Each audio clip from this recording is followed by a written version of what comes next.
Welcome to the Wealth Stream Podcast. The team at Hightower Great Lakes share their insights and passions for empowering their clients to live their best life. In this energetic podcast, we will take you on a journey to help you navigate your financial future, overcome life's challenges to reach your financial goals, and find the financial clarity you've been searching for. Let's explore the downstream impact of your wealth and what it means to you, your family, and your community to live greater. Hello and welcome to the Wealth Stream with Tim Scannell from Hightower Great Lakes. Today we're going to be talking about entrepreneurship. Good morning, Tim. How are you? I'm doing great, Eric. How about yourself? Fantastic. Excellent. I'm excited. I know that we're talking about entrepreneurship and kind of talking about kids too, right? Yeah. We've talked a lot in the past in these podcasts about when I work with clients, we cover 5 primary areas. One being, wealth preservation, which is making sure they're getting a good rate of return, wealth enhancement, talking about tax planning, cash flow, wealth protection, protecting their assets. We really like to work a lot with charitable giving. But the 5th area I always like to cover is what we call wealth transfer. And, I think that advisors, I know that we do a good job with the teams we have in making sure that the assets themselves are prepared, to transfer at some point. But I think what I find when I work with business owners and talk to prospects and clients, I think the weakness in a lot of plans is when they're trying to prepare the heirs to ultimately receive the wealth. And that could be, kids, grandkids, but could also be favorite charities. And so today I wanted to talk about entrepreneurship as one of the tools that I think can be used to prepare heirs. All right. And when we're talking about that they're not prepared, the heirs aren't prepared, is that emotionally, physically? We're talking about all of it, I'm assuming, kind of bundled together? Yeah, I think, the best way to explain it is you likely have heard of the cultural proverb where they say shirt sleeve to shirt sleeves in 3 generations. And, that proverb has been found in many, many languages, cultures all around the world, or many, over time. And I think what it means is that there's a pattern of generational wealth where, oftentimes the first generation, doesn't have wealth and possibly little education, but they take a risk, they become entrepreneurs, they accumulate it. And, like all parents, like probably Eric, like you, like me, we want a better life for our children, whether that's education, et cetera. And so oftentimes, the proverb talks about the next generation, they become lawyers, engineers, doctors, maybe financial advisors, or, podcast hosts, like you.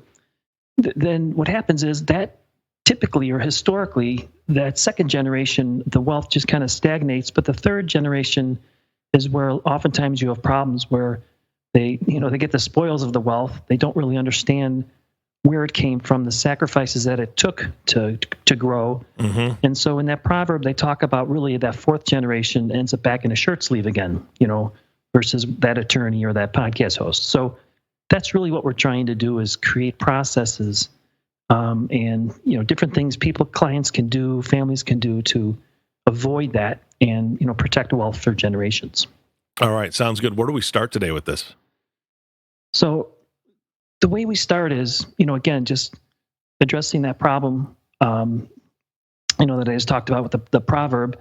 And the solutions really are, oftentimes when you look at surveys and studies that talk about why wealth doesn't pass successfully or why that next generation is not prepared, it's typically there is a lack of communication, family dynamic issues as a result of maybe lack of trust, and in general, just preparing the heirs to receive. Because, I've had clients tell me, I'm just trying to teach my kids to respect the dollar. But what you really need to do is teach them to respect, $1 million or more, because that's what's going to be, drop shipped in their lap at some point. And if they're not prepared, they're just going to blow it. So the solutions are really these planned conversations, these processes. We've talked in the past about the family bank, charitable giving projects, formal meetings. Today, I really wanted to talk about one solution that I love because I'm passionate about entrepreneurship. And that is really talking to your kids and finding out if they're really entrepreneurial and if they are supporting those ventures. All right. And that can be a tricky question because maybe your grandkid says, you know what, I do want to be an entrepreneur, and I want to open up a marijuana, store, right? I'm in Colorado. What are they called? Like a dispensary? Yeah, exactly. And maybe you don't agree with that. Maybe you either don't agree with it on a moral basis or don't agree with it on a business decision basis. And so like you said, there's got to be some trust. There's got to be a lot of open communication.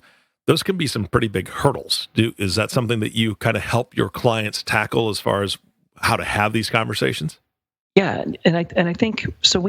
There's a book by Gino Wickman that I really love. He's the founder of this group called EOS Worldwide, and what they do is they create a number of leadership programs. And he's also author of a book on entrepreneurship.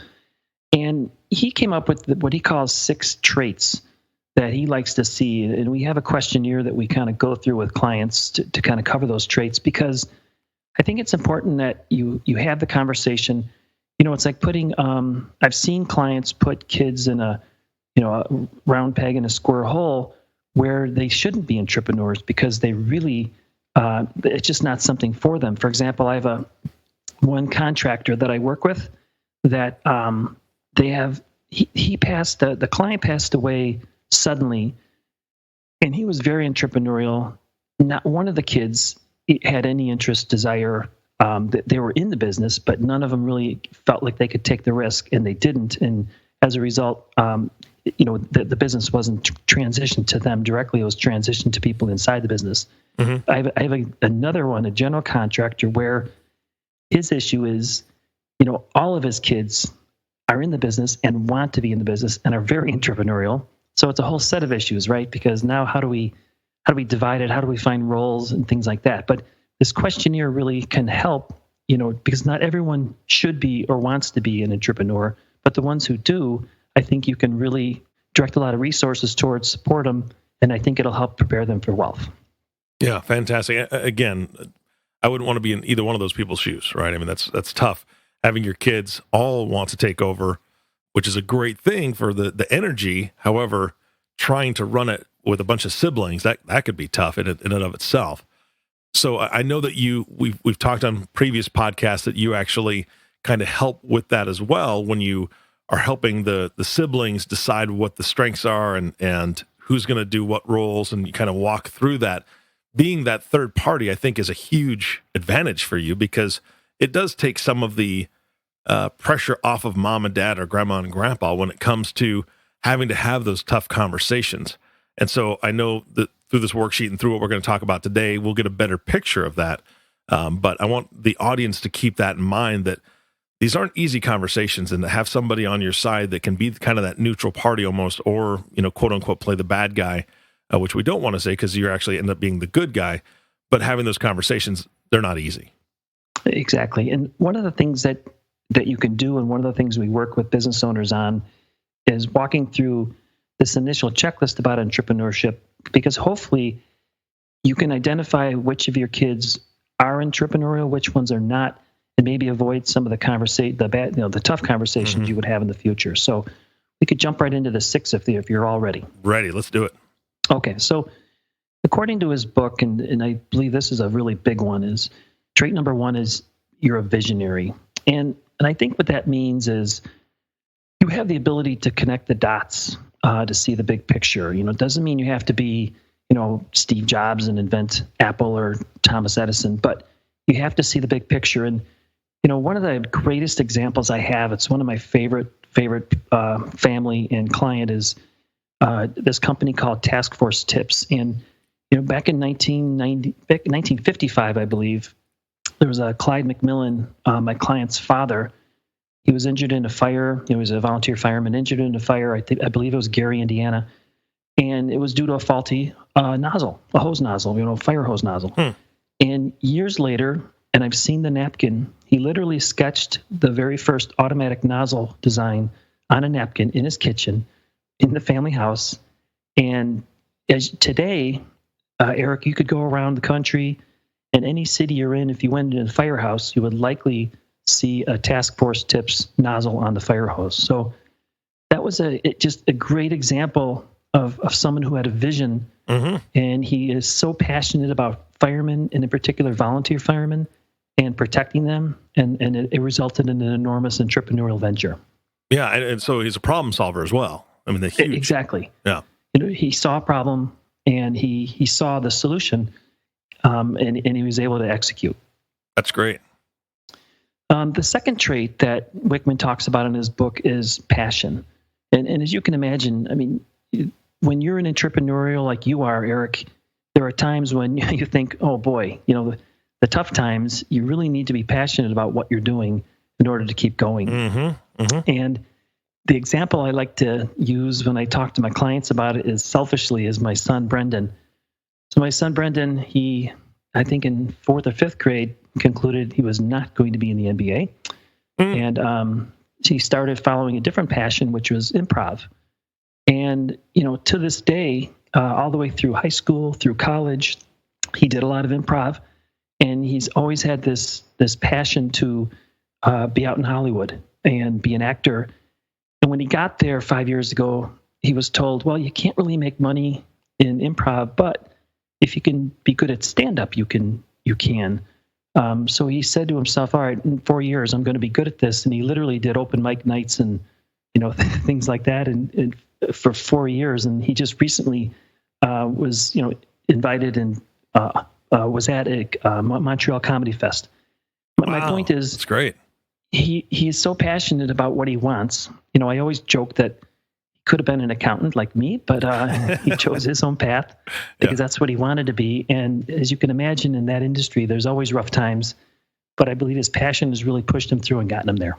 Well, and again, the other word that I would couple with this is courage. I mean, he had to have tremendous amount of courage. And anybody who has a passion, that's great. But you've also got to have that courage to take that step, and being able to recognize that trait in your children or grandchildren. We all want to be able to say, oh, my kids are great. My kids do this. My kids do that. But you really have to look at it from a business perspective. And that can be tough. I mean, it's my son works really, really hard. He's a mechanic. And we were just talking the other day, and they work on flag rate. He flags 17 hours worth of work in one day. I'm like, wow. I mean, he's working hard. I mean, I don't know if he's passionate, quote unquote, but he's a hard worker, and he has that courage to, keep working and tackle other tasks, learn more and learn more. He's always wanting to learn more as he goes. And I know, Brendan, you and I've talked about him before, the passion that young man has, and the fact that he is really funny, but also the courage to do that for 4 years, to do the improv. It's hard for people to see that in their own kids a lot of times, especially when we're thinking they may take one path and, then do another. So how do your clients receive that when you talk about that, as far as, do they have passion? Are you able to help them recognize true passion, or maybe they think their kids have passion, but it's not exactly right? Yeah, I think a lot of it is when you have the conversation and you talk about passion with your kids, it's a lot of it is listening, questioning, and because I had a conversation yesterday with a client where I agreed that there are things that I can talk to their kids about that if they said the same thing, wouldn't have the same impact, because I'm independent, impartial, and it's just not coming from them. And that's the same with my kids. There are things, Eric, that you could recommend to my kids. If I said the same thing, they might, some of them would probably listen to you. So a lot of it's emotional, but the point is, you just have to listen during this phase when you're, when you're investigating the passion. To find out what the passion is. I mean, what is your son's passion? That you could probably dive deeper in and really find out why he is working so hard. Yeah, no, absolutely. And I think it's funny because you hit it on the head. All of us as parents have said, look, I've been telling you the same thing for the past 3 years. Your uncle walks in the door and you think it's a brand new genius idea. What the heck's the deal here? So exactly, I think we've all been through it. So, all right, what's that next trait? So the next trait is they're problem solvers, and that gets to the comment you made about being the visionary. And by the nature, problem solvers are very they're looking for solutions all the time, and in general, they're optimistic, I would say. So, like, I have one client who is in the hotel business, and I mean, when I talk to him, I just love listening to what he's doing, because Eric, if you drive around the country and you see the transformation of hotels between the the old ones that had, the rooms were bigger, and people are just, the dynamics are changing. And he has been involved as he's built hotels with some of the largest, hotel industry corporations in the world, helping them design these next generation models for the next generation millennial user. So, this is somebody who is a problem solver. He saw in the towns that he was in that not just that some of his hotels needed to be updated, but they need to be changed for the new generation and how they're using hotels.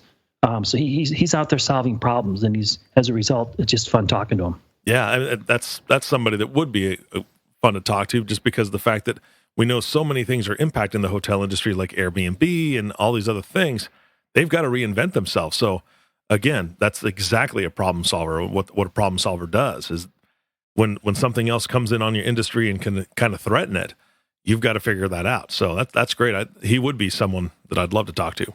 Yeah, and that also gets to the fourth trait, which is they're driven. And driven, what that really refers to is there's a sense of urgency. So, just using Jeff again, the example with the hotels, he's super competitive, he's very tenacious, self-motivated, but he's also has just this sense of urgency that if we don't make the change, if I don't solve the problem, and if we don't do it soon, competition is going to come get me. And I like to talk to people about the example of Apple when Steve Jobs was replaced or fired or eliminated, or the first time from Apple, and they brought in, I think, someone from Pepsi or Coca-Cola. I think it was Pepsi. But anyway, the person really didn't have the same drive, passion, or sense of urgency, and the Apple just floundered. And when Jobs came back, you could really see the product innovation and the drive for new products just accelerate. So they have to have a sense of urgency, and that's the fourth trait, which they call, being driven to accomplish some goal. Yeah, absolutely. That's important. All right, what's our fifth trait? And then the fifth one, really, they have to be a risk taker. And my experience, and based on everything I read, is that this is one of those areas that you'll knock a lot of people out because they just inherently, not for good or bad, just don't want to take the risk or aren't willing to endure the stress related to some of the risks. I have a good friend and a client who is, he could be running, he's a PhD, he could be running university, biology and chemistry departments. He's brilliant. And he just had this idea 15, 20 years ago that there was a better way to make steel. And he had to beta test it, which cost a lot of money. He went out to, over a period of years and years, went out to Silicon Valley from the Midwest, got his concept tested, got funded, which was just amazing, and took the risk of quitting a job, quitting safety, moving the family out to California. And I could tell you it's been a struggle. The way the business looks now is different from what he thought it would look like initially. And he's, I guess, maybe 9 or 10 years into it. But he had the drive. He was the problem solver. But most importantly, he was willing and able to take the risk. And he had a family, a spouse, his wife, his kids, who were also willing to take that ride with him, because you can't do it alone. That's for sure. Wow. Yes. California is a risk. I'll just say it right now. Just how expensive it's out there. I mean, he had to get funding just to be able to live there. Wow. But to have a supportive spouse, I think, is incredibly important for these folks too. And it's interesting that you say that, because do you see that playing out with your clients when you talk about the kids or the grandkids and being able to kind of look through these traits? And do you kind of have that private conversation? Okay, your grandson, you're interested in having him run this business, so on and so forth, or, kind of stretch out on his own with, some support from you. But does he have the support from the rest of his family? And speaking of his spouse, does he have that support, or does she have that support from her spouse? Exactly. When I graduated from college, I became a CPA. I worked for one of the big eight at that time, big 8 accounting firms. And I remember when I first left and went on my own, which was just 3 years later. And, I had the sense where Nancy was thinking, well, I married an accountant. I didn't marry a risk-taking entrepreneur, right? And but her father had been phenomenal entrepreneur. So she had grown up in a family where she had that experience. Mm-hmm. I think that's a lot of it. So when you look back at your history, your parents, your mentors, your key people who have influenced you, if they've been entrepreneurial and you've seen that, you're more likely to be willing to accept the risk. It doesn't mean that you can't if your parents were, a teachers, let's say, but it just that this is a really big one. And I've walked down the path with a number of kids of some of my clients where in the end they decided, no, this is not for me. I want to get a job. And that's not bad because they become to that realization. And I think that's great. Yeah. No, I mean, that's the thing. You have to get to that point where you can say, is this the right thing to do? Or is this something that we need to rethink? So. Yeah. And I think that the worst case is you walk down the path and you decide it's not for you and you're better for that, for walking down the path. I really think that's true. Absolutely. And then the sixth trait, this is the final one, is we call it responsible or responsibility. And I think that the common thing with entrepreneurs is the buck stops here. They take responsibility for the outcomes. I look at the ultimate entrepreneurs that I've met in my life as farmers. I mean, I talk to them and I still can't believe all the risk they take. Everything's contingent on weather, on prices that they can't control, the cost of the inputs, the cost of the prices of the crops.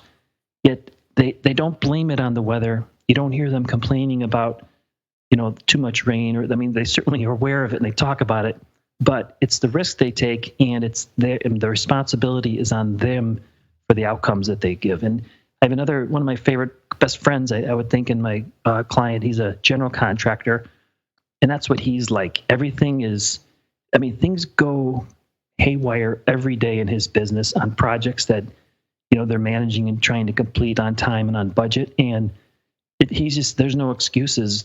Things come up, we deal with them, we take responsibility, and we move on. And so I've emulated a lot of his techniques and his strategies, and I've learned a lot from him. He takes responsibility for everything. Yeah, and I think that's one of the harder ones of all these traits to be able to identify in a family member.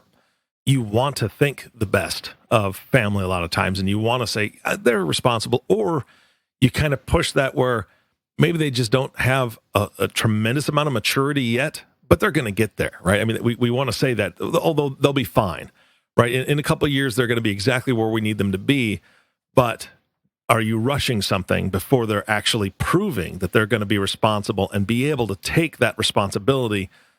Because, and I'm speaking for myself, 100% for myself, not for Tim, not for anybody else associated with this podcast, but I see so often in this current generation of younger folks, there's not a whole lot of responsibility for their own actions.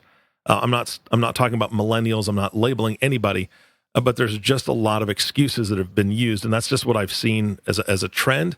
And so to be able to give them that time to mature or help them to mature to the point where they understand it doesn't matter what the situation is, I have to take responsibility to help fix the outcome. Right? I have to be that problem solver. I have to be passionate about that. Going back to all these different traits, I have to be driven to be able to take on that task, take on that challenge, have that sense of urgency to fix whatever's broken instead of saying, hey, this is out of my control. I didn't have anything to do with this. I would think that's another tough conversation, Tim. It is. And, going back to the proverb we talked about, shirt sleeve to shirt sleeves in 3 generations. And I think one of the key things in there is, as parents, we all want a better life for our children. Yes. And so oftentimes we are the problem. True. I look at the university system where, I talk to my wife who's in that system, and oftentimes parents are calling about specific grades. And I look back and I think, boy, my parents didn't know it. They weren't helicopters. Mm-hmm. And yeah, they wanted a better life for me, but they didn't want to dictate as much maybe what that life would look like. And so I really think that this entrepreneurial checklist is a phenomenal conversation. It's a great eye-opening experience when you talk to your kids, and it allows you to be honest with yourself about your kids. What is it that they want? I don't want to push something down to them. And do they really have these traits? And again, I really think they need all 6. I think that if you don't have all 6, oftentimes people will partner with people who have some of them. Somebody absorbs more of the risk, anxiety related to that, et cetera. So you don't have to have all 6 if you're maybe in a partner with somebody who can also share that. So I just think this is a wonderful, wonderful tool for transparency, discussion, and in preparing the kids for receiving wealth. All right. Besides writing them down as we've been talking about them in this podcast, how can they get this list and kind of begin to look at it? Sure. So if anyone who wants can go to our website, and we have resources that they can download. They could also go to the podcast website and click there, or they can call me at 219-246-5370, or connect with me on email at tscannell@hightoweradvisors.com. Fantastic. And not plugging any specific book, but Gino Wickman, he has done a wonderful job with different books. I have really learned and gathered a lot from his book, Traction. I'm not sure if you're familiar with that one. Yeah, that's a great book. Yeah, it's a great book. So he does wonderful work. And I know that you, Tim, would have no problem having a discussion with folks if they were to pick up Entrepreneurial Leap by Gino Wickman and read through it. I know that you'd love to talk about it with them because you've gleaned so much from it. And I know it's a great read. Yeah, and we've used a lot of the tools that he talks about, so I can give you some feedback on the good, the bad, and the ugly. Perfect. All right. Thank you, Tim. This is a fantastic podcast. And thank you for listening to the Wealth Stream Podcast with Tim Scannell. If you have not subscribed to the podcast yet, please click the subscribe now button below. This way, when Tim comes out with a new podcast, it'll show up directly on your listening device. This makes it much easier to share these podcasts with your friends and family, and those that you're thinking about right now that, you know what, this is a conversation I could have, or maybe it's even somebody who you'd like to have this conversation with so they can help kind of talk to you about your kids. Maybe it's your brother or sister or somebody that knows them well that you could bring in to help you shape them to do the things that you're hoping that they can accomplish. Again, thanks so much for listening today. For everyone at Hightower Great Lakes, this is Eric Johnson reminding you to live your best day every day, and we'll see you next time. Thank you for listening to the Wealth Stream Podcast. We hope you gained some valuable insight that you can apply to your life and share with others. Please don't forget to subscribe below to be notified when new episodes become available. And don't forget to live greater. The information covered and posted represents the views and opinions of the guest and does not necessarily represent the views or opinions of Hightower Great Lakes. The content has been made available for informational and educational purposes only. The content is not intended to be a substitute for professional investing advice. Always seek the advice of your financial advisor or other qualified financial service provider with any questions you may have regarding your investment planning. Hightower Great Lakes is a group of investment professionals registered with Hightower Securities, LLC, member FINRA and SIPC, and with Hightower Advisors, LLC, a registered investment advisor with the SEC. Securities are offered through Hightower Securities, LLC. Advisory services are offered through Hightower Advisors, LLC.